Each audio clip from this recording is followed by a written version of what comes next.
ہی سے ہے بری میرا ہوں میرے شام میں کیا کیا کہوں تجھے، اور لیکن رضا نے ختم سخن اس پہ کر دیا، خالق کا بندہ خلق کا آقا کہوں تجھے۔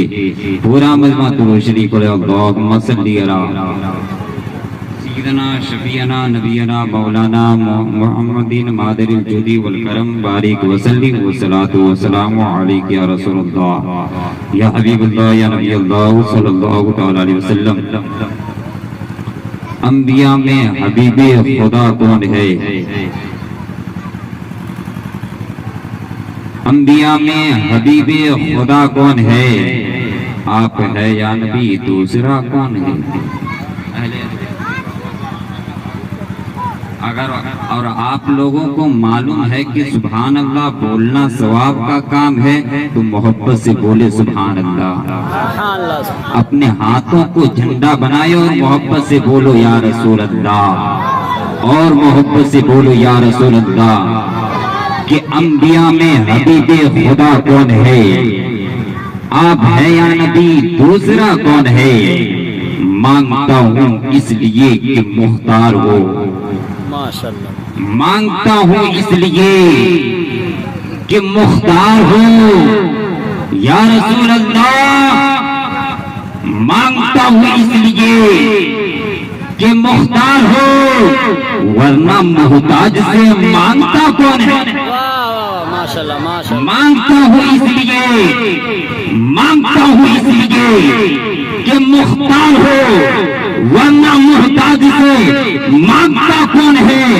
اور یا رسول اللہ آپ آئے، آپ آئے یا رسول اللہ، آپ آئے تو حق کا پتہ نہیں گیا، یا رسول اللہ آپ آئے تو حق کا پتہ نہیں گیا، ورنہ کس کو پتہ تھا خدا کا، ورنہ کس کو پتا تھا خدا کون ہے؟ اور سرکار اعلیٰ حضرت فرماتے ہیں واہ کیا جود و کرم ہے شہید بتہا تیرا، نہیں سنتا ہی نہیں مانگنے والا تیرا۔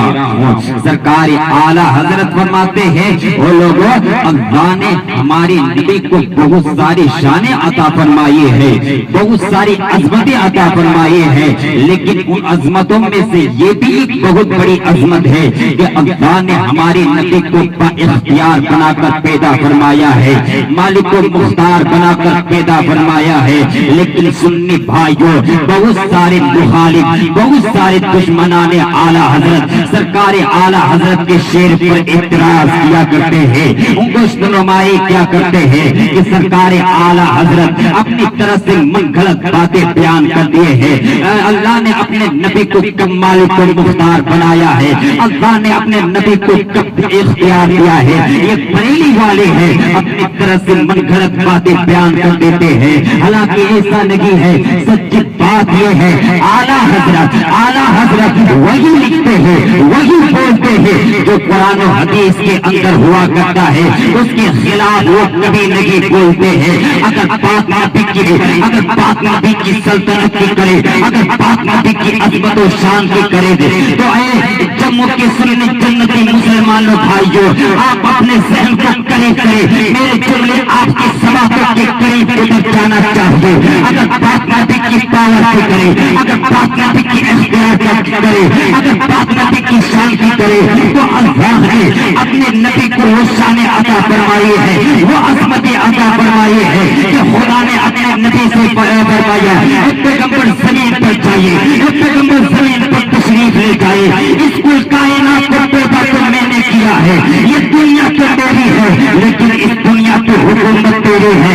پیغمبر زمین پر تشریف لے جائے، یہ زمین تو میری ہے لیکن اس دنیا کی حکومت تیری ہے۔ یعنی حضرت آدم صفی اللہ تو میرے ہے لیکن نبوت و رسالت کا تاج میرا ہے۔ حضرت ابراہیم خلیل اللہ تو میرے ہے لیکن نبوت کا تاج میرا ہے۔ حضرت موسیٰ کلیم اللہ تو میرے ہے لیکن نبوت کا تاج میرا ہے۔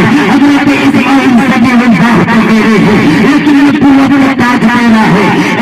پیغمبر زمین پر تشریف لے جائیے، حضرت عبداللہ تو میرے ہے لیکن بابا تیرے ہے۔ حضرت آمنہ تو میری ہے لیکن ماں تیری ہے۔ حضرت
نعرہ کب لگائیں گے؟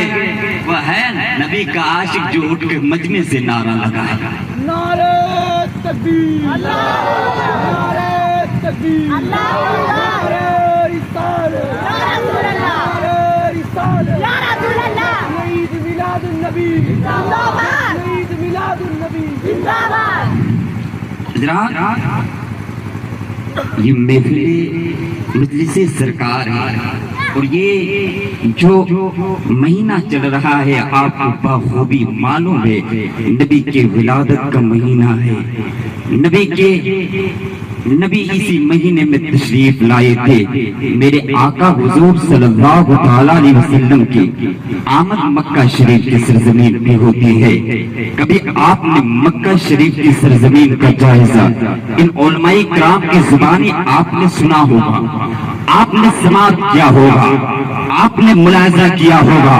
میں آپ کو بتاؤں مکے کی سرزمین کا حال کیا تھا، میں آپ کو بتاؤں مکے کی سرزمین کا قانون کیا تھا، مکے کی سرزمین کا دستور کیا تھا۔ مکے کی سرزمین کا حال یہ تھا، اگر کسی کی یہاں بیٹی پیدا ہو جاتی تو اس بیٹی کو منحوس سمجھتا تھا، اللہ اکبر، اور اس بیٹی کو منحوس سمجھ کر کے اسے زندہ اس زمین کے اندر درگور کر دیا کرتا تھا، زندہ اس زمین کے اندر دفن کر دیا کرتا تھا۔ اور میرے ہندوستان، میرے بھارت کا حال یہ تھا، اگر کسی عورت کا جوان شوہر مر جاتا تو اسے بھی اس کو چتا پہ چلا دیا جاتا تھا، اسے بھی اس کو چتا پہ بار دیا جاتا تھا۔ ایک مکے کی سرزمین پہ ایسا تھا جو تجارت کرنے کے لیے باہر گیا ہوا تھا، جب وہ تجارت کرنے کے لیے باہر گیا ہوا تھا اس کی غیر موجودگی میں اس کی بیوی نے ایک بیٹی کو جنم دیا۔ گھر میں جب بیٹی پیدا ہوتی ہے، گھر میں جب بچی پیدا ہوتی ہے تو کسی کو خوشی ہو یا نہ ہو، ماں کو ضرور خوشی حاصل ہوتی ہے۔ ماں اپنے اولاد سے الگ محبت کرتی ہے، جس کا نام ممتا رکھا جاتا ہے۔ اگر آج شوہر گھر پہ موجود نہیں ہے، بیوی نے سمجھی اگر میرے شوہر نے میری بیٹی کو دیکھ لیا تو میری پھول سی بیٹی کو زندہ اس زمین کے اندر درگور کر دے گا، زندہ اس زمین کے اندر گاڑ دے گا۔ اللہ اکبر، اس نے اپنے بیٹی کو بچانے کے لیے سوچی اور اپنے پڑوس کی عورت کو بلاتی ہے، بلانے کے بعد کہتی ہے میری بیٹی کو تو لے جا اپنے گھر پر، جب بھی مجھے وقت ملے گا، جب بھی مجھے ٹائم ملے گا میں تیرے یہاں پر بچے کو دیکھنے کے لیے آ جایا کروں گی، بچے کو دودھ پلانے کے لیے آ جایا کروں گی۔ اگر میرے شوہر کو پتا چل گیا، اگر میرے شوہر کو معلوم ہو گیا تو میری پھول سی بیٹی کو زندہ اس زمین کے اندر درگور کر دے گا، زندہ اس زمین کے اندر گاڑ دے گا۔ اللہ اکبر، اور میں یہ نہیں چاہتی ہوں میں اپنے آنکھوں کے سامنے اپنی بیٹی کو زندہ دفن ہوتے ہوئے یہ نہیں دیکھنا چاہتا ہوں، اس لیے میری بیٹی کو تو لے جا۔ حضرات وہ بیٹی پڑوسن کو دے دیتی ہے، پڑوسن کی عورت کہتی ہے اگر میرے شوہر کو پتا چلا، اگر میرے شوہر کو معلوم ہوا تو کیا ہوگا؟ کہا کہ تو بتا دینا پڑوسن کی ہے، اگر میرا شوہر مجھ سے پوچھے گا تو میں بتا دوں کہ پڑوسن کی ہے، میری بیٹی کی زندگی بچ جائے گی، میری بیٹی کی جان بچ جائے گی۔ رات وقت گزرتا جا رہا ہے، ٹائم گزرتا جا رہا ہے، اس کے شوہر کو پتا نہیں ہے۔ جب بیٹی چلنے کے لائق ہو جاتی ہے، جب بیٹی چلنے کے لائق ہو جاتی ہے اور اپنے گھر میں آتی ہے اصلی اور اپنے باپ کے سامنے آ کر کے کھیلنے لگ جاتی ہے، اس ظالم باپ نے دیکھا کہ بیٹی بڑی خوبصورت ہے، اس ظالم باپ نے دیکھا کہ بیٹی بڑی خوبصورت ہے، اس بیٹی کو پاس میں بلایا، بچی ہے، چھوٹی ہے، کوئی بلاتے ہیں پاس میں چلے جاتے ہیں، اس ظالم پیار کرنے لگ جاتا ہے، محبت سے اس کو گود میں اٹھا لیتا ہے، کبھی اس کی پیشانی کو چومتا ہے، کبھی اس کے ماتھے کو بوسا دیتا ہے۔ دینے کے بعد میں وہ ظالم اپنے گود میں پیار کر رہا تھا، وہ ظالم اپنے گود میں پیار کر رہا تھا۔ بیوی نے دیکھی، بیوی نے سمجھی میرے شوہر کا دل پسیج گیا ہے، بیوی نے سمجھی میرے شوہر کے دل میں اس بیٹی کے لیے محبت پیدا ہو گئی ہے۔ اس نے اپنے شوہر کے سامنے سارا سچ رکھنا شروع کر دیا، کہا جس بیٹی سے تم محبت کر رہے ہو، کہا جس بیٹی سے تم کھیل رہے ہو،